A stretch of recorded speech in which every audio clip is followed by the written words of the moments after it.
नमस्कार, मैं डॉक्टर अवनीश सिंह। आज रेडियोलॉजी के बारे में मैं आपको एक वीडियो में रेडियोलॉजी से रिलेटेड सारी जानकारी दे रहा हूँ। पहली जानकारी है कि रेडियोलॉजी में एक बैचलर होता है और एक डिप्लोमा होता है। आप इन दोनों कोर्सेज में एडमिशन कैसे ले सकते हैं? एडमिशन लेने के लिए आपको अगर डिप्लोमा करना है तो उसके लिए आपको इंटर में फिजिक्स केमिस्ट्री मैथ या फिजिक्स केमिस्ट्री बायो होना चाहिए। अगर आप बैचलर करना चाहते हैं तो आपको एंट्रेंस एग्जाम देना पड़ेगा। एलिजिबिलिटी सेम है, लेकिन डिप्लोमा में डायरेक्ट एडमिशन है, बैचलर में एंट्रेंस एग्जाम देना है। अब हम थोड़ा सा आगे बढ़ते हैं कि कोर्स का ड्यूरेशन क्या है। बैचलर 4 साल का होता है, जिसमें से आपको 3 साल पढ़ाया जाता है और 1 साल आपको प्रैक्टिकल कराया जाता है।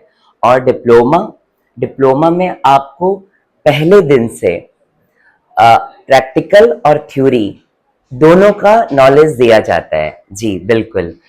अगर मैं फीस की बात करूं, जब आप बैचलर करने जाते हैं तो उसकी फीस कम से कम 3 से 4 लाख के बीच होती है और डिप्लोमा करते हैं तो उसकी फीस 1 से 1.5 लाख के बीच होती है। जी हाँ, आप पढ़ाई कर लिए, अब आप नौकरी के लिए कहीं जा रहे हैं तो नौकरी पे जब आप जाते हैं तो आप सैलरी ज़्यादा सोचते हैं कि सैलरी किस कोर्स करने के बाद मिलेगी। जी हाँ, बैचलर करने के बाद भी आपको 15,000 मिलेगा, 15 से 20,000, और डिप्लोमा के बाद भी 15 से 20,000। लेकिन आप बैचलर में 4 साल बाद भी आप 15 से 20 पा रहे हैं और डिप्लोमा में 2 साल बाद ही आप पा रहे हैं। जी ध्यान दीजिएगा इस बात को।